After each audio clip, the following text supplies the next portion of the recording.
Muy buenas tardes a todos. Un saludo desde el Instituto Caro y Cuervo. La maestría en Literatura y Cultura está muy feliz de tener esta noche a Felipe Gutiérrez Franco, uno de nuestros egresados brillantes. Él es profesional en estudios literarios de la Pontificia Universidad Javeriana, es magíster en Literatura y Cultura del Instituto Caro y Cuervo. Actualmente es estudiante doctoral de Literatura y Cultura Latinoamericana y Peninsular en el Departamento de Español y Portugués de la Universidad de Northwestern en Estados Unidos.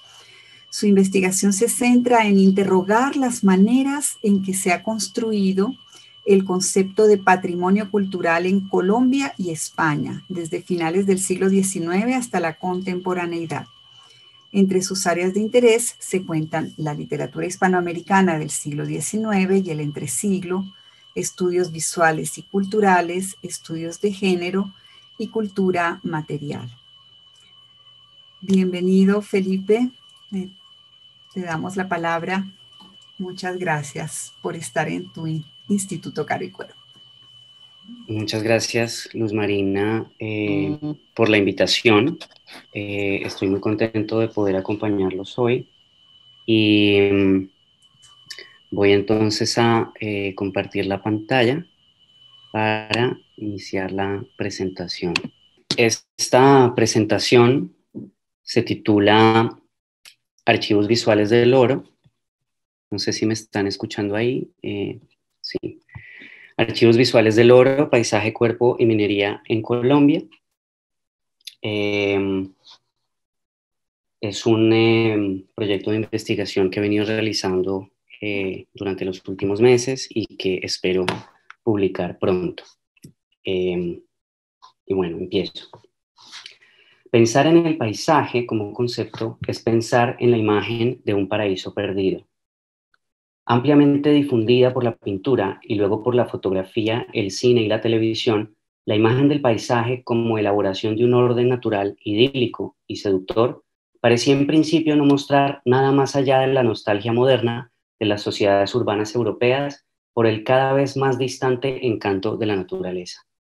Y en efecto, la motivación paisajística es esencialmente nostálgica. Sin embargo, el paisaje como categoría supone, ante todo, un problema de representación visual de una realidad que esconde algo que no es evidente en sí mismo, un discurso sospechoso que involucra el posicionamiento de una mirada que captura y penetra y de un objeto que se devuelve como algo confiscado, poseído, violentamente exhibido.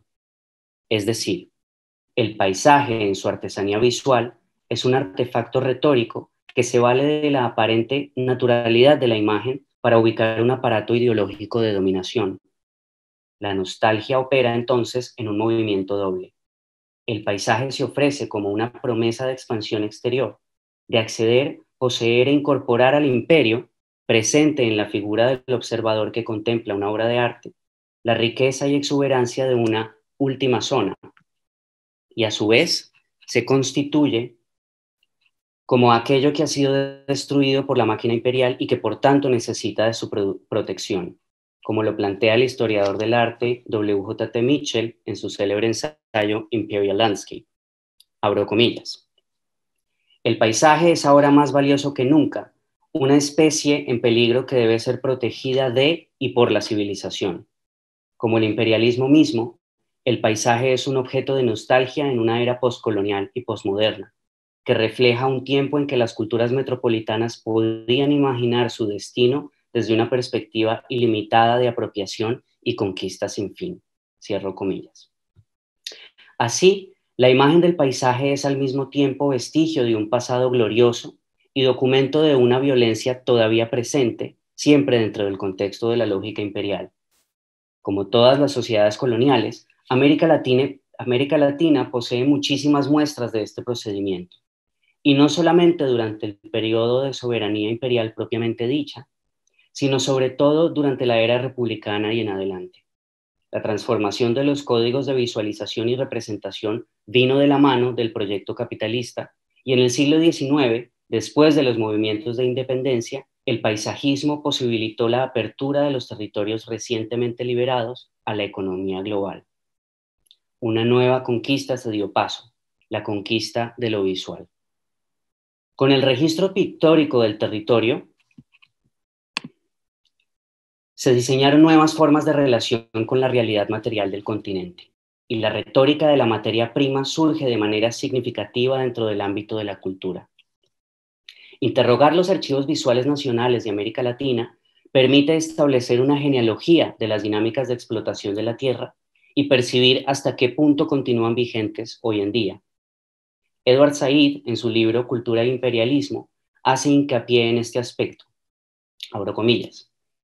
Escasamente se le ha prestado atención a lo que yo creo es el rol privilegiado de la cultura en la experiencia imperial moderna, y muy poca noción se tiene del hecho de que el extraordinario alcance global del imperialismo clásico de los siglos XIX y XX todavía arroja hoy una sombra considerable sobre nuestro propio tiempo.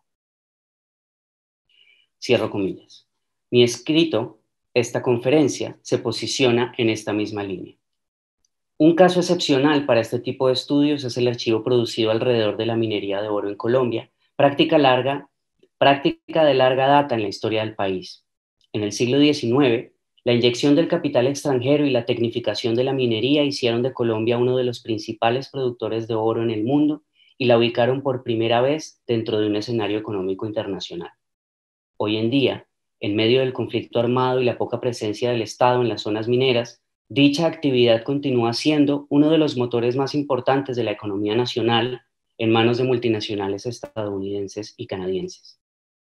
Me interesa explorar ese archivo visual y observar la narrativa construida a través de la promesa redentora de ese paisaje y la minería, en su relación con el territorio y el cuerpo social.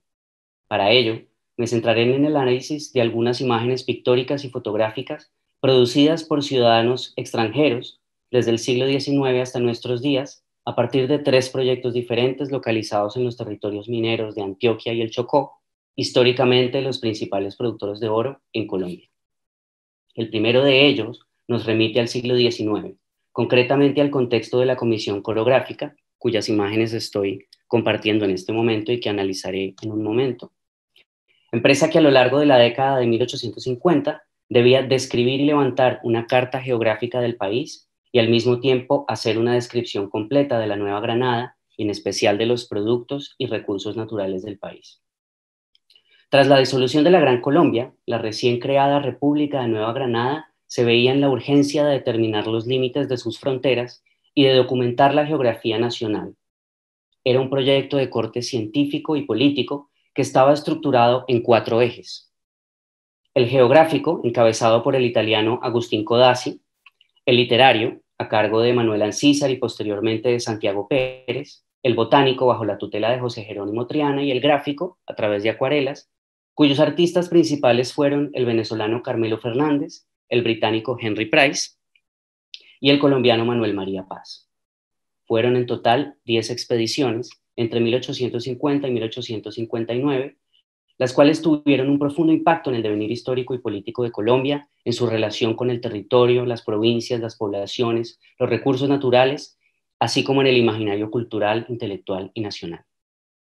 Al molde de las campañas de exploración típicas del siglo XIX, la Comisión Coreográfica era a su vez una estrategia de incorporación de las regiones apartadas de los centros de gobierno a la maquinaria política y económica del Estado, y asimismo de determinar qué de lo que allí se encontraba poseía potencial de explotación que permitiera pensar en una escala mayor a la nacional, es decir, en el marco económico internacional de las naciones latinoamericanas emergentes. De esta manera, el arte y la geografía funcionaron como herramientas retóricas y materiales al servicio no solo de los intereses nacionales, sino también de los intereses económicos transnacionales. Como afirma Mitchell en su ensayo, abro comillas, la representación del paisaje no es solo un asunto de política interna o de ideología nacional o de clase, sino un fenómeno internacional y global íntimamente ligado a los discursos del imperialismo. Cierro comillas. Así, los paisajes plasmados en las acuarelas de la Comisión tenían la doble intención de ilustrar a un público desconocedor de la geografía del país y despertar una suerte de orgullo nacional al tiempo que se ofrecían como pruebas de abundancia y fertilidad de unas tierras casi vírgenes, a la espera de un capital que las aprovechara. El concepto de paisaje, entonces, ya involucra una mirada imperial.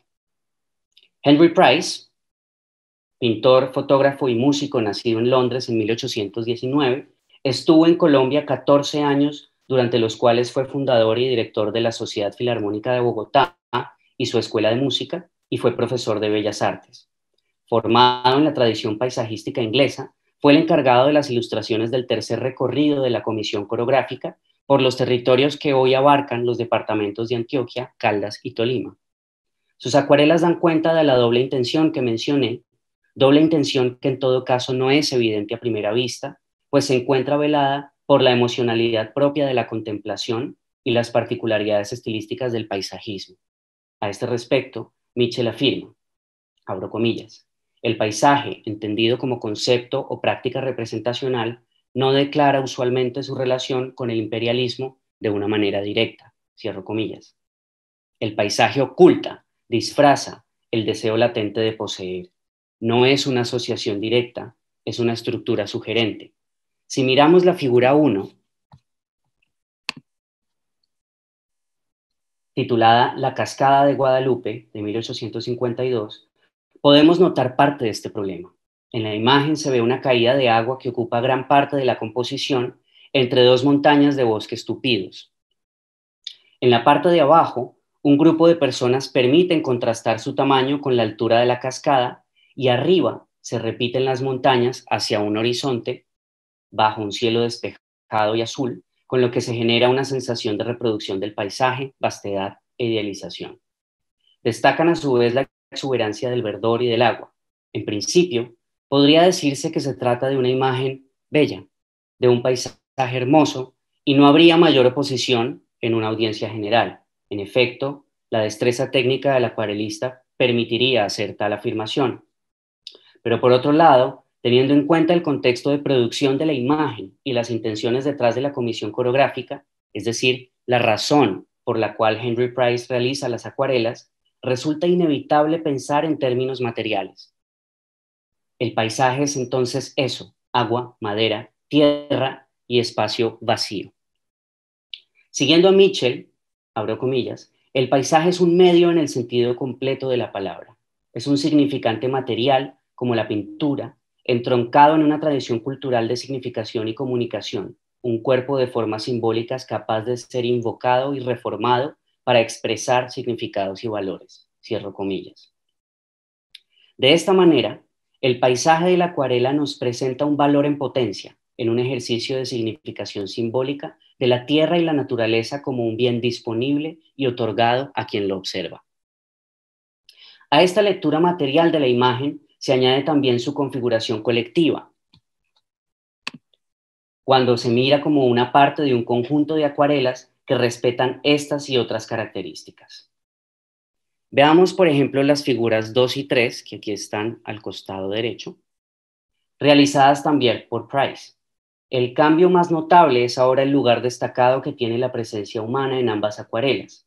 Por las descripciones, podemos saber que se trata del mismo río, el río Guadalupe, en la provincia de Medellín, hoy departamento de Antioquia, y asimismo se menciona un elemento que no es visible, pero que cambia toda la connotación y posible recepción de la imagen, el oro.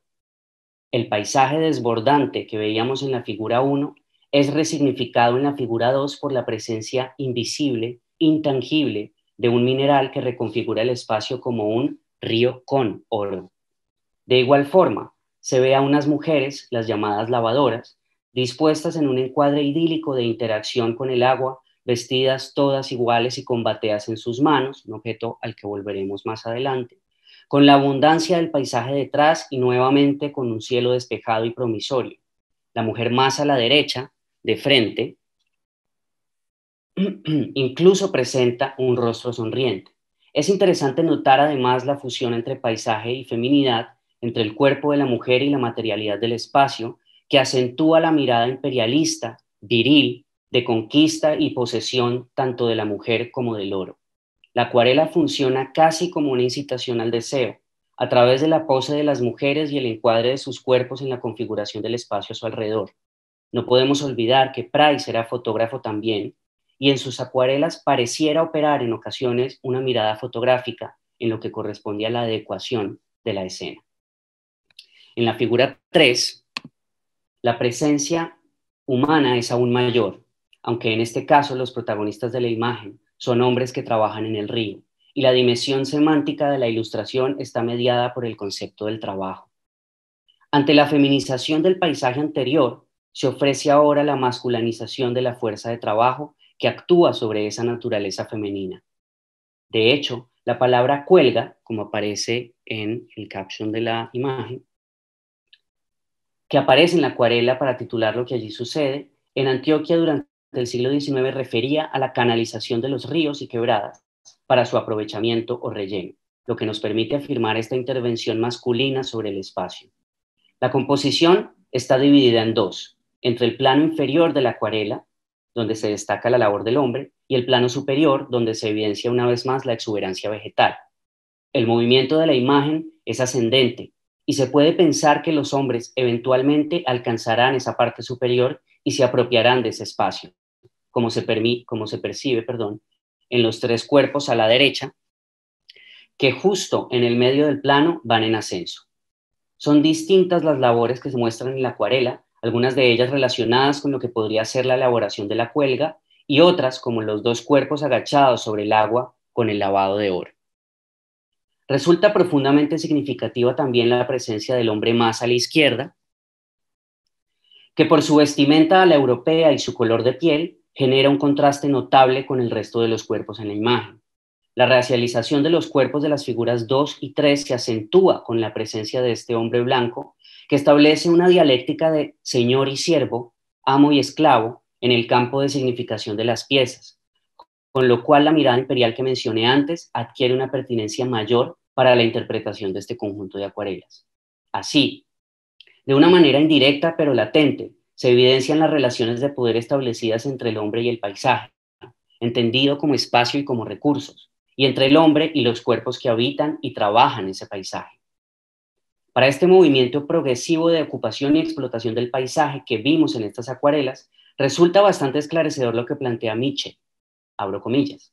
Estas características semióticas del paisaje y las narrativas históricas que genera están hechas a la medida del discurso del imperialismo, que se concibe a sí mismo simultáneamente como una expansión del paisaje entendido como desarrollo progresivo de la historia, una expansión de la cultura y la civilización dentro de un espacio natural, en un proceso que a su vez es narrado como natural. Cierro comillas. Como vemos, la historia del paisaje y el paisajismo está intrínsecamente ligada a la mirada imperial que naturaliza la explotación económica del espacio a través de la idealización de la fusión entre cultura y naturaleza. Diríamos que el paisaje trae ya de por sí esa forma particular de ver el mundo. Con esto no quiero decir que Henry Price estuviera deliberadamente produciendo acuarelas en favor de alguna maquinaria imperial en específico. Estaba cumpliendo con la tarea que le fue encargada de acuerdo con los estándares disciplinares de la pintura del momento y con su profesión. Pero como afirma Robin Kelsey en la introducción a su libro Archive Style, Photographs and Illustrations for U.S. Surveys, 1850-1890, sobre la exploración del territorio y la producción de imágenes en Estados Unidos durante el siglo XIX, se dice, abro comillas, el objetivo no es reconstruir epistemes perdidos, sino imaginar posiciones históricas posibles con respecto al significado de las imágenes, cierro comillas. Lo importante con estas imágenes, pues, no son las premisas personales del acuarelista, sino las posibilidades de interpretación de la historia y la realidad que se desprenden de estas imágenes. Siguiendo la propuesta de Michel Foucault en la arqueología del saber, es necesario pensar en estas acuarelas en relación a sus condiciones de emergencia, a lo que hizo posible que una serie de imágenes como estas llegaran a ser producidas y a los efectos detrás del discurso que las orienta. No podemos olvidar que las acuarelas hacen parte de un proyecto nacional como la Comisión Coreográfica, la cual a su vez está inscrita dentro de los proyectos de exploración típicos del siglo XIX, con el tipo de archivo que en ese contexto se producía. De ahí la importancia de revisar esos archivos nacionales, sobre todo para mirar qué discursos surgieron con ellos y cuáles siguen presentes hoy en día. Sobre este asunto, Kelsey también afirma, abro comillas, la importancia de la retórica de archivo deriva no solo del esfuerzo de los archivos por enunciarse como tal, sino también de la política inherente del Estado de registrar sus acciones y pertenencias. Al construir archivos, el Estado se representa a sí mismo frente a sus líderes, rivales y constituyentes. La autopromoción que hacen los archivos nacionales ha sido inseparable de su tendencia a glorificar y reafirmar el Estado al cual hacen parte. Cierro comillas. En este caso, se trata menos de la preservación de un patrimonio valioso hoy en día, como son estas imágenes, y más del examen de la retórica detrás de ese archivo, de aquella política inherente del registro de ciertas acciones, como las ejecutadas por los artistas de la Comisión Coreográfica en cumplimiento de las demandas estatales. La conformación y existencia de ese archivo pictórico habla de las motivaciones políticas del Estado en el siglo XIX, de su aproximación al territorio y sus habitantes, y sobre todo, para efectos de esta conferencia, de la vigencia y permanencia de esas consignas en la historia contemporánea. Concretamente, en la situación que se vive hoy en día en los territorios mineros, que hace casi 2 siglos retratará Henry Price en sus acuarelas. Para profundizar en este asunto, me referiré ahora a los otros 2 proyectos que mencioné al inicio, consistentes en una serie de fotografías tomadas por los estadounidenses Steve Kagan y Stephen Ferry, para relacionarlos con lo que hemos planteado hasta el momento. Desde el año 2013, el fotodocumentalista neoyorquino Steve Kagan ha conformado un archivo fotográfico importante en lo que se refiere a la minería de oro en el departamento del Chocó. Junto con Mary Kelsey, ilustradora estadounidense, se han encargado de registrar a través de imágenes las consecuencias sociales y ambientales de la extracción minera en territorios apartados geográficamente y vulnerables por el abandono del Estado y la guerra. Lo que a mi juicio emparenta estas imágenes actuales con las acuarelas que revisamos está relacionado no solamente con que se centran en los mismos territorios de tradición minera, sino también en la continuidad de cierta narrativa alrededor del espacio y el cuerpo y de la motivación de archivo. Si bien las acuarelas de la Comisión Coreográfica hacían parte de un proyecto de Estado nacional, con todo lo que esto supone, y las imágenes de Kagan, Kelsey y Ferry demuestran un propósito claro de denuncia por fuera de cualquier oficialidad estatal, en ambos casos permanece el imperativo de hacer pública una situación desconocida, de dar a conocer a través de lo visual unas regiones, unos territorios y unos cuerpos que no hacen parte efectiva del imaginario nacional todavía. Más aún, puestas en conjunto, estas imágenes ponen en evidencia el fracaso de la promesa de proyectos como la Comisión en cuanto a la incorporación de la totalidad del territorio al control del Estado colombiano, en una línea histórica que va desde el siglo XIX hasta hoy, y por otro lado, en cambio, el cumplimiento de aquella otra promesa indirecta, latente, de la mirada imperial y la progresiva explotación económica de la tierra. Este archivo abre esa doble posibilidad de interpretación. Veamos, por ejemplo, la figura 4 en comparación con la figura 1. Además de la posibilidad de tomar fotografías aéreas que la tecnología permite, sobresale en esta imagen principalmente la devastación a gran escala de un río por cuenta de la minería. Se ofrece ahora un panorama desolador, donde lo que se reproduce a lo largo de la imagen no es el idilio del paisaje frente al hombre, sino la destrucción de un orden natural por cuenta del hombre. De cierto modo, esta fotografía también es un paisaje, que de alguna manera ha revelado parte de sus verdaderas intenciones. Mejor aún, es el otro lado del paisaje, un contrapaisaje que desenmascara los discursos ocultos de las imágenes que discutíamos antes. En esta misma línea, si comparamos la figura 2 con las figuras 5 y 6, encontraremos también ciertas correspondencias y tensiones. En la figura 5 se presentan una serie de cuerpos agachados sobre el agua, lavando oro con las manos. Entre los contrastes más notables, vemos el cambio en la posición del cuerpo, que denota un giro importante en la concepción de la imagen. Frente a la sensualidad y exotización del cuerpo femenino en la figura 2, en este cambio se problematiza la dignidad de la persona en medio de la precarización material. Podemos suponer que en esta figura son mujeres también, por las características físicas y la ropa de algunas, pero no es del todo claro, precisamente porque la imagen no está atravesada por la sexualización o el deseo. La interacción de los cuerpos en el espacio ya no se presenta como un ideal de unión, sino como un esfuerzo físico, lucha y agotamiento que se percibe en la pose misma, el trabajo, la sociedad, el gesto de la persona que nos devuelve la mirada, que dista mucho de la sonrisa de la figura número 2. Otro elemento fundamental es el cambio sustancial del entorno, donde ya no priman las aguas cristalinas, los bosques y los cielos despejados, sino el barro, las aguas turbias y la ausencia de vegetación. De manera similar, la figura 6 presenta posiblemente a una mujer que, agachada también, excava el fondo de un río para luego lavar esas piedras y buscar oro entre ellas. Las raíces de árboles en la parte superior de la ilustración permiten notar la erosión del terreno y suponer el tiempo que lleva sucediendo la actividad que esta persona realiza. Resulta muy significativo también la ausencia de color, la decisión de registrar en blanco y negro, lo cual otorga cierto tono emocional que matiza la lectura de la imagen. A pesar de estas diferencias, el elemento de continuidad entre las tres imágenes es la batea, ese recipiente de madera pando y redondo y el ejercicio del lavado de oro. Así, ante la transformación radical del paisaje, se evidencia en cambio la inmutabilidad de las condiciones de trabajo de estas personas, que históricamente han permanecido aisladas y racializadas, pues es imposible dejar de lado el hondo componente racial que atraviesa estas imágenes. Esa batea simboliza en gran medida la materialidad de una narrativa colonial que conecta las imágenes que vemos, como se ve ahorita en la pantalla. Y es además la palabra que titula el proyecto etnográfico y fotográfico de los hermanos Stephen y Elizabeth Ferry, realizado en el 2011 y publicado en el 2017.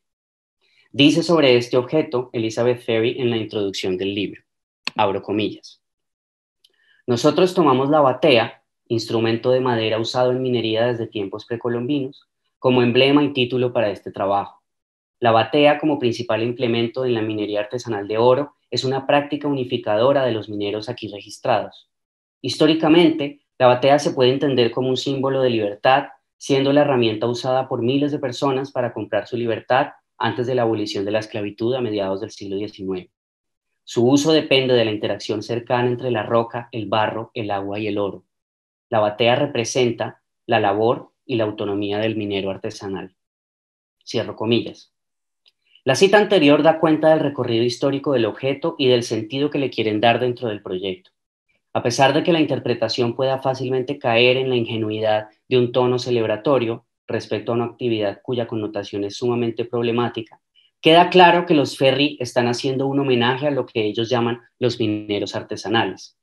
La portada, en efecto, es una ilustración de una batea que alberga una pepita de oro en el centro y que de hecho contiene un pequeño porcentaje del mineral, como se ve en la imagen.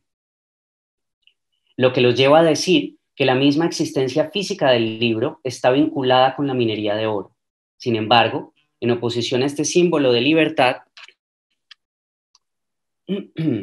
y autonomía, yo veo en la batea más bien el símbolo de una redención fracasada, de ese oro que siempre prometió pero nunca alcanzó para salir del lodo y que sigue siendo, sin embargo, el único mecanismo de subsistencia.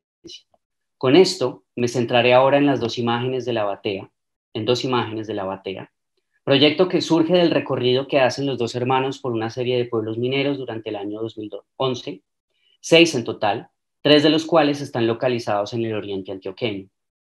El libro habla a su vez de una variedad de conflictos asociados al oro, como las huelgas de trabajadores por las condiciones laborales, el uso del mercurio en el agua, el conflicto armado en la región, ciertas festividades populares, etc. Stephen Ferry es un reconocido fotógrafo estadounidense nacido en Cambridge, Massachusetts, colaborador de The New York Times y National Geographic, y ha estado vinculado a Colombia desde la década de los 80. Ha publicado importantes trabajos sobre el país, como Violentología, Manual del Conflicto Colombiano, y ha recibido varios premios internacionales por su trabajo.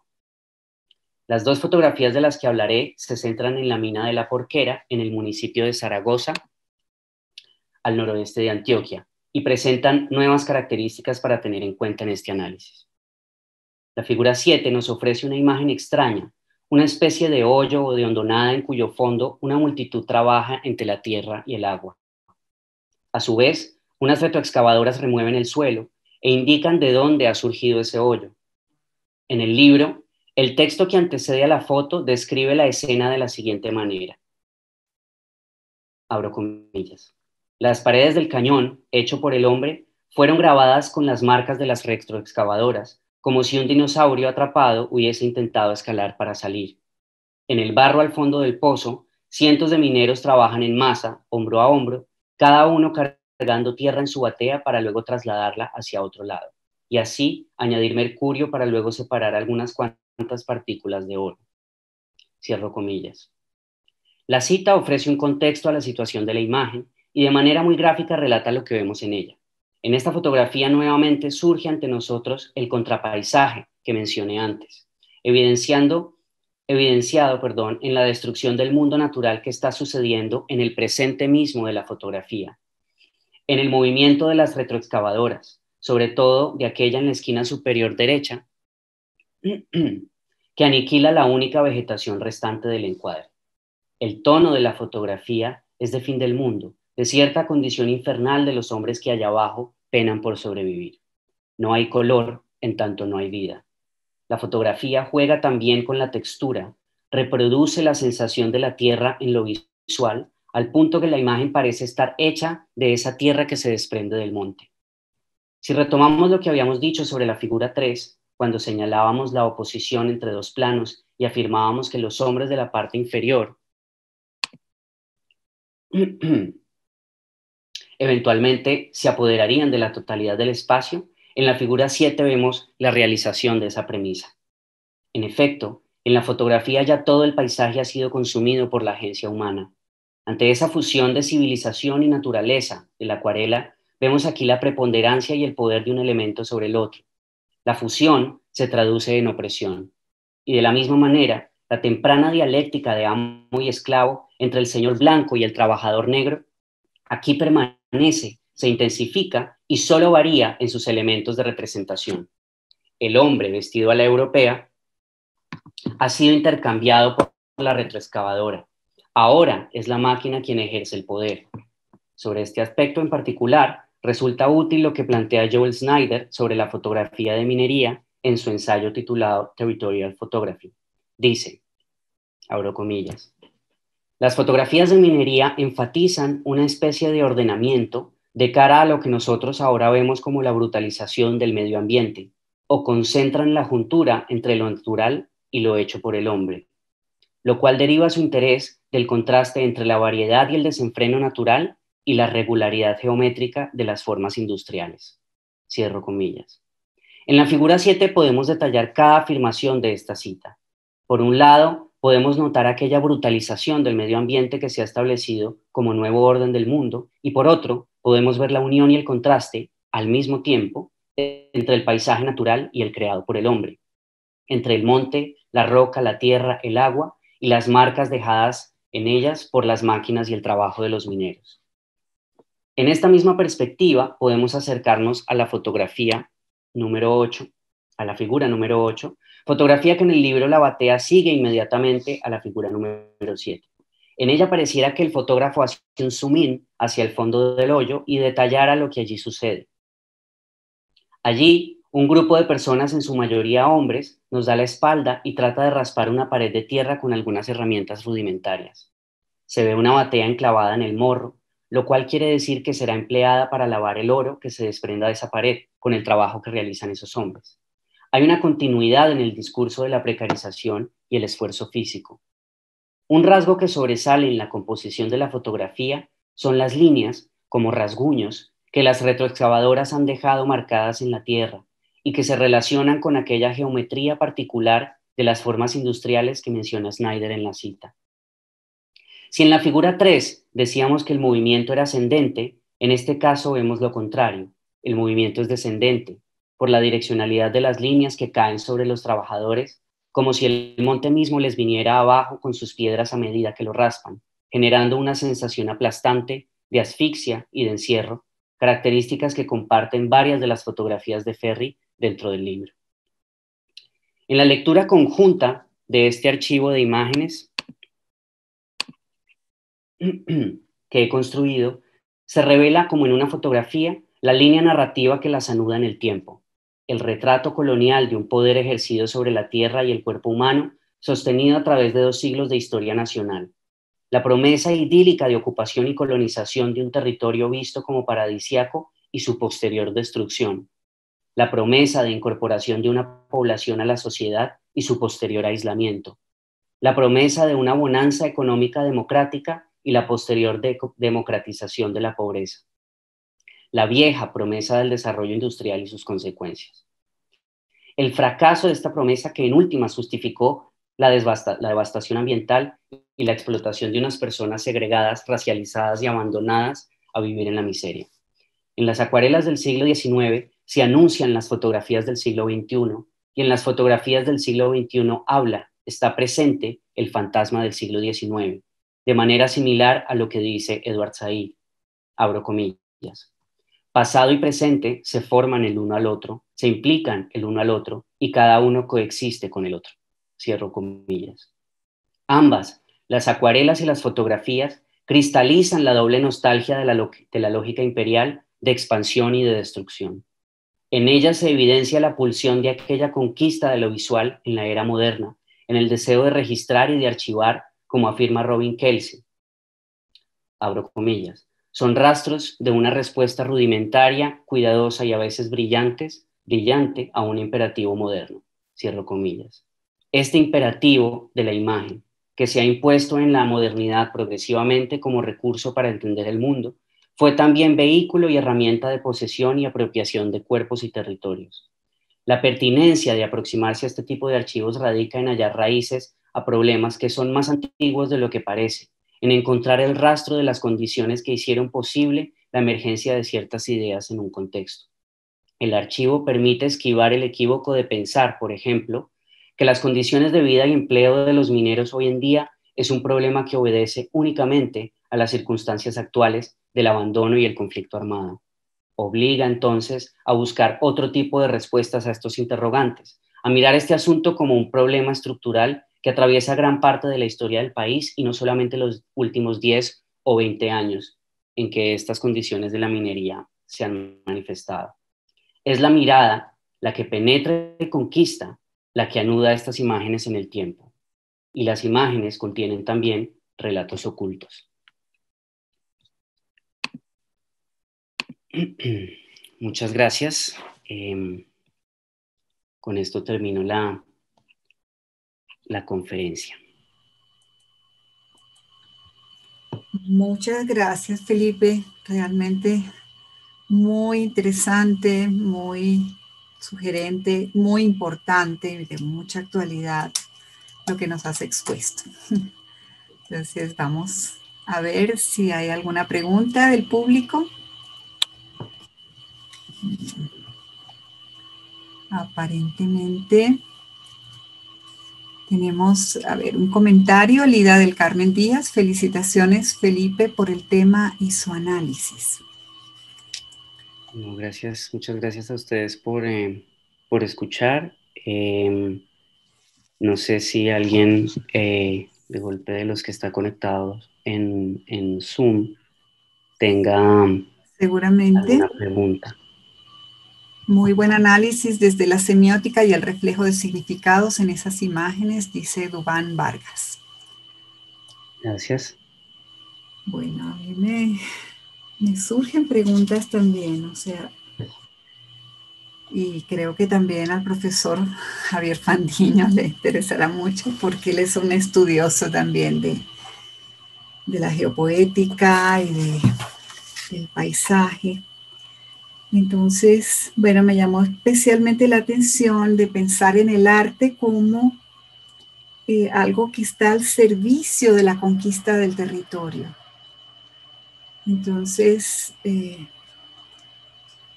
es una manera muy interesante como has estado leyendo las acuarelas y comparándolas con las fotografías.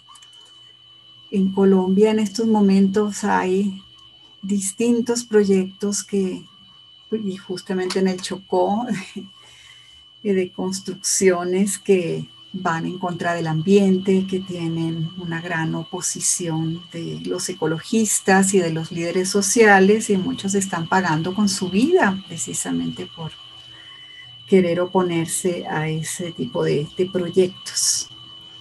Entonces, quería un poquito que comentaras acerca de esto, porque pues también aquí la fotografía de que se publica en los medios ocuparía también un lugar importante.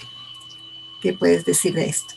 Por supuesto, sí. De hecho, es importante mencionar, claro, que el contexto en el que se producen ambas imágenes, pues es ambos, digamos, grupos de imágenes.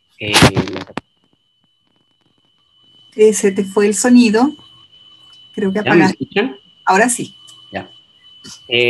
Estaba mencionando que justamente pues es importante mencionar como esa doble naturaleza de las imágenes, porque por un lado, pues vienen de un contexto distinto, ¿no? La comisión coreográfica en el siglo XIX, en efecto, pues tenía digamos, dentro de sus propósitos, dar a conocer qué era lo que estaba sucediendo, cuáles eran los territorios que la República, de los cuales la República disponía, ¿no? Y en ese sentido, garantizar el acceso a esos territorios a través de la imagen, que es algo que sucede en gran parte, no solamente como del territorio de la Nueva Granada, sino en general a todo lo largo del hemisferio, desde Estados Unidos hasta Argentina, ¿no? Estas campañas de exploración del siglo XIX lo que permitían era que las élites de las ciudades y de los centros de gobierno accedieran a lugares a los que no se sabía realmente qué era lo que había allí, ¿no? Esto además como pues con propósitos, por supuesto, de explotación económica, pero también de acceso, digamos, a la maquinaria del Estado. Y por otro lado, las fotografías que mencioné, pues hacen parte más de proyectos de fotodocumentalismo, ¿no? Y en este caso, digamos, lo que quiero como diferenciar es que pues no tienen un propósito similar en su enunciación, pero sí las vincula el hecho de estar registrando un territorio que se ha visto sometido a una dinámica de explotación que ha sido sistemático, ¿no? Y cómo cambia la mirada en unos y otros. Claro. Cómo se puede rastrear ese relato de ocupación del territorio, de narrativas de colonialidad entre el siglo XIX y nuestros días, en un momento en el que se supone que somos una república ya, ¿no? Es decir, esto posterior al dominio imperial propiamente dicho de la corona española, ¿no? Entonces permite vincular esas narrativas colonialistas como sociedades modernas. Claro. Entonces, en Además, este el caso, lenguaje, ¿no? La conquista. Vamos a conquistar territorios, vamos a civilizar territorios, vamos a acabar con la barbarie. Sí, exacto. lo cuentes. Estoy viendo varias preguntas Mira, en... acá hay una muy bonita, Juliet Pinzón pregunta, ¿cómo la feminización del trabajo reflejado en las imágenes y en la semántica del cuerpo puede convertirse en una posibilidad de ampliar su tesis? Sí, claro, es uno de los asuntos que menciono concretamente en el caso de la figura número 2, que eran estas mujeres, la acuarela titulada Lavadoras de Oro, mm, que tiene un encuadre en el que los cuerpos se ofrecen como parte del paisaje, ¿no? Es como que es un recurso también el utilizar el cuerpo de la mujer para, por un lado, seducir la mirada, digamos, masculina y viril de apropiación del paisaje, y por otro lado, como de ofrecer esta perspectiva paradisíaca presente en parte en el arte del siglo XIX con respecto a estos territorios, ¿no? De manera que, pues, cómo la feminización del trabajo reflejado en las imágenes puede convertirse en una posibilidad de ampliar su tesis. Por supuesto, ahí digamos que el énfasis acá estaba sobre todo como en rastrear esta línea del relato colonialista de las imágenes. Habría otra posibilidad inmensa que es dedicarse a estudiar cuáles son, digamos, desde una perspectiva de género, las particularidades de las imágenes. Yo mencioné algunas, sobre todo en lo que corresponde a esto que acabo de decir de la figura número 2, o de la intervención en el espacio como esta dinámica como de masculinización del trabajo y como de operación, intervención del espacio, como de una fuerza masculina sobre algo que suponemos pasivo, en el caso del paisaje, ¿cierto? Pero sí, es sin duda una posibilidad de ampliar. No, sí, como también muchas veces las imágenes de la tierra están asociadas a la mujer. Las Ujú. mujeres son sensuales, telúricas, etcétera, como la tierra. John Bustamante te dice que es excelente la manera como se interpretan las imágenes. Y Ana Gonval te pregunta, llegué un poco tarde. La pregunta que me surge es si las imágenes son todas de explotación de oro legal o si por el contrario también había sobre explotación ilegal. Claro, el archivo de tanto de los hermanos Ferry como de Steve Kagan se centra sobre todo en territorios donde no se ejerce mayor control sobre la labor minera. Y Ujú. gran parte de las fotografías están relacionadas con explotación ilegal. En el caso de la batea, por ejemplo, lo que veíamos era pues, estas imágenes al final de estas multitudes trabajando en estos hoyos. Hay algunas apartes en el libro que yo no trabajo acá, pero que pueden consultar. Yo tengo, de hecho, aquí está el libro.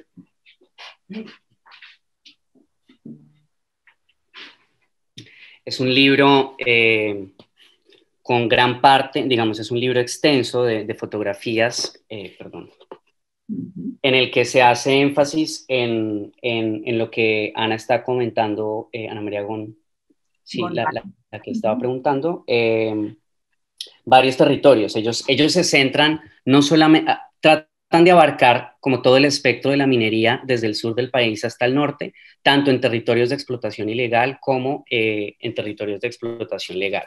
Por Ujú. ejemplo, a la salida de las minas que tienen en su poder las multinacionales mineras extranjeras y también el trabajo de los mineros artesanales, los que, digamos, aquellos que se reúnen a las salidas de las minas para lavar, digamos, los desperdicios o los restos que quedan de estas minas. Entonces, los hermanos Ferry se concentran en ambos casos. Oh. Bueno, por aquí María Palacios te dice, tu análisis me recuerda a los planteamientos de Margarita Serge en El revés de la nación. En su trabajo ella también cuestiona lo que ella llama el mito de la ausencia del Estado y analiza cómo las periferias nacionales se han construido de manera discursiva desde los centros de poder para crear una idea de nación. Para ella la nación y la idea de centro es imposible sin la construcción de una periferia que, en lugar de ser ajena al centro y a la nación, es su revés, una parte constitutiva de dichas nociones. Me pregunto cómo piensas que tu trabajo dialoga con las propuestas de Sergio. Enteramente, enteramente, y de hecho lo podemos pensar incluso en términos visuales, en la manera en la que estaba organizada la presentación entre las acuarelas y las fotografías. De alguna manera yo sugería que el revés de estas acuarelas eran estas fotografías y cómo estas acuarelas de alguna manera anticipan lo que va a suceder después, ¿no?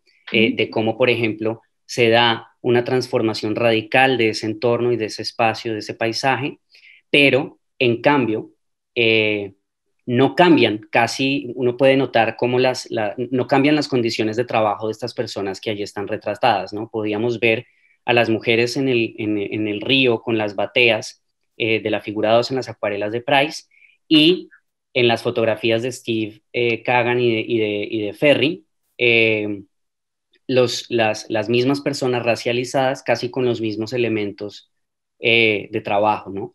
Y por otro lado, pues la devastación del medio ambiente, es decir, como que las fotografías, las acuarelas y las fotografías parecieran estar unidas en esta función como el revés la una de la otra, que me parece que es una expresión que funcionaría muy bien y creo que es parte de lo que María está diciendo en este caso y sí, totalmente, estoy totalmente de acuerdo con esta Sí, propuesta de Sergio y creo que sí se evidencia. sí, o sea, ya tú lo decías, que el paisaje oculta el deseo de poseer. Entonces también es interesante cómo, recuerdo que Ángel Rama decía que el paisaje, el territorio virgen, la, todo algo lo que podríamos llamar lo periférico, era utilizado como bandera de identidad, e incluso pues los pardos, los mestizos, ¿verdad? Las negritudes, los indígenas, como si con eso se quisiera dar autenticidad a un proyecto que de todas maneras era colonialista y era conquistador. Sí. Bueno, acá te dice Emilio Lehouk. Muchas gracias, muy interesante. Si queda tiempo, me interesaría si puede hablar un poco más sobre cómo se combinan las dinámicas imperiales de género y de raza y cuál es la posibilidad, beneficio de su análisis en acuarelas y fotografías. Bueno, yo creo que en este caso, digamos, con respecto al género y la raza, es un asunto que habría que profundizar. Es decir, habría, en el caso de, de esta conferencia, es uno de los, son dos de los derroteros que yo quiero eventualmente profundizar en el caso de publicar este trabajo más adelante. Y tiene que ver con cuáles son, por ejemplo, no solamente los cuerpos retratados en términos de esos cuerpos en su relación con el género y la raza, sino también cómo, por ejemplo, los conceptos de género y raza están mediando la mirada misma del espectador, ¿no? Cómo porque una cosa, por supuesto, es decir, algo de lo que mencionaba en la conferencia, que es, por ejemplo, la relación que se establece entre el cuerpo de la mujer y la pasividad del espacio, ¿no? Y asumir esa relación desde la persona que está mirando y observando, y de cómo, digamos, se da esa fusión entre naturaleza y feminidad, y por otro lado, esta relación del cuerpo actuante del hombre y del trabajador sobre una naturaleza que está siendo constantemente intervenida, ¿no? En ese caso, digamos que hay, se puede hacer como una lectura de género alrededor de eso, pero me interesa más que eso, que digamos, en ese caso es más evidente, me interesa también es cómo a futuro, por ejemplo, para ampliar en este trabajo, la mirada misma es... casi que la imagen está forzando al espectador a mirar de cierta manera, a mirar el cuerpo de la mujer de cierta manera y a mirar el espacio de cierta manera. Y en ese sentido, pues es más cercano como a aplicar las teorías de género, no solamente al objeto estudiado, sino también a la persona que es un agente a la hora de mirar, ¿no?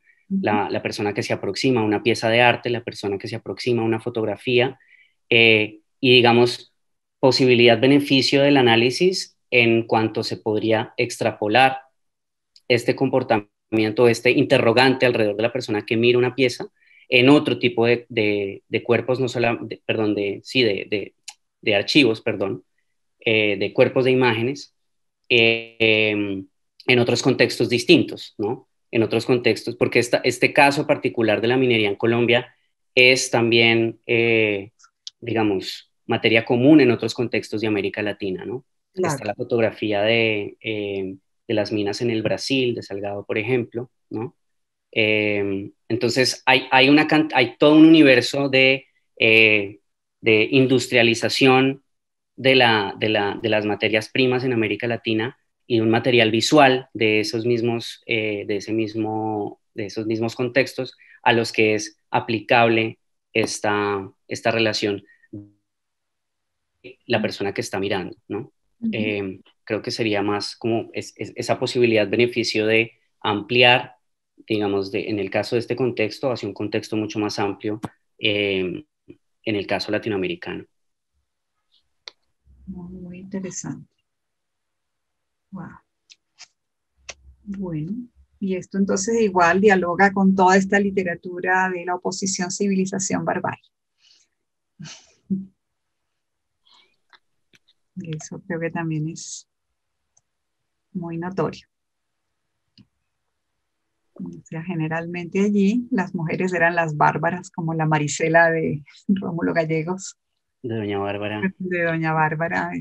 Es una narrativa constante durante el siglo XIX y parte, digamos, de los inicios del siglo XX. Sí, Y eso, digamos que a partir de la teoría literaria, pues uno podría generar contrastes también con los estudios visuales, ¿no? Y cuál es la manera de retratar o de mirar del sujeto colombiano de ese momento, ¿no? Y de cómo, por ejemplo, qué tanto permanecen esas formas de ver en los espectadores de hoy al mirar estas fotografías, ¿no? Y cómo aparentemente estas imágenes, ¿por qué habrían de estar juntas?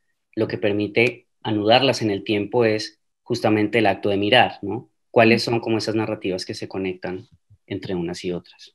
claro, claro. O sea, la obra condiciona la mirada, pero también es bien interesante cómo tú has abierto otra mirada al poner en contraste estas imágenes. Eso es muy, muy interesante. De verdad te felicito. Gracias. Bueno, Muchas gracias, muy contento de estar en el instituto nuevamente, muy feliz y bueno, gracias por la invitación.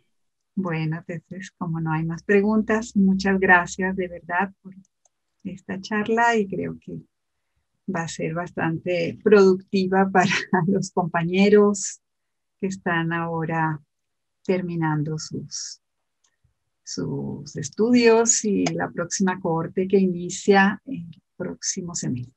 Así es, muchas gracias a todos por escuchar y mucho éxito a todos los futuros egresados del Cari Cuervo, que es una casa a la que quiero mucho siempre. Bueno, gracias, Felipe.